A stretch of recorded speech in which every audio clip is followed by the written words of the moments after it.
Autre chose à présent, l'Office des routes de Maniema éprouve d'énormes difficultés pour exécuter à temps réel ces différents chantiers à cause de l'état vétuste de ces engins qui, depuis 2012, cependant, les activistes de la société civile du Maniema l'accusent de la léthargie.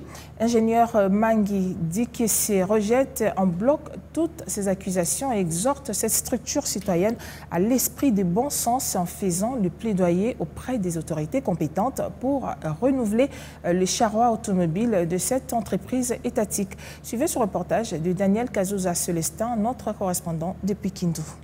La vétusté des engins de l'Office des routes lui attire la colère des activistes et des organisations de la société civile de Kindu. Ces derniers multiplient des accusations dans toutes les instances des institutions de la province. À tort ou à raison, les directeurs provinciaux de cette entreprise étatique exhortent les accusateurs à l'esprit de bon sens, celui de contribuer à faire les plaidoyers auprès des autorités compétentes du pays pour renouveler les charrois automobiles de l'Office des routes vieux de 13 ans qui sont presque hors usage. Une des raisons qui justifie la prise en location de 2 machines à la province voisine de la Chopo, notamment une niveleuse et un chargeur, tel qu'explique ici les responsables de l'Office des routes dans la province du Maniema. Il est vrai que l'argent était arrivé à l'Office des routes en 2022. Il y a eu des réalisations telles que la construction du pont Molowe à la frontière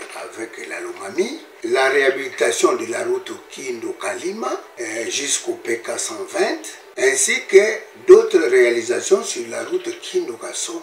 Donc là, évidemment, nous devons arriver seulement à Kayuru. C'était ça la longueur d'intervention. Mais sur cette route, on n'a pas finalisé les travaux. Pourquoi? Parce que le grand problème, c'est l'état vétuste de nos matériels.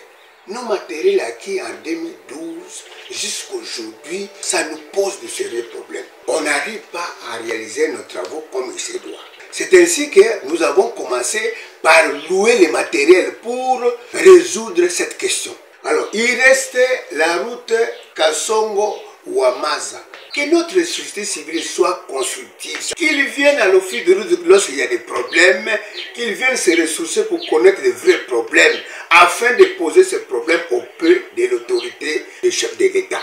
Parce que plusieurs provinces voisines ici ont déjà les matériels à neuf aujourd'hui. L'office de route ne travaille pas avec des bêches, des pelles. L'office de route travaille avec les engins. Sans engins, on ne peut rien faire. Il ne peut pas s'attendre à de bonnes routes. Notez, malgré les montants faramineux alloués pour la location de ces 2 engins à l'Office des routes de la province voisine de la Chopo, la SNCC n'est toujours pas à mesure de les acheminer jusqu'à Kindu, chef de la province du Maniema.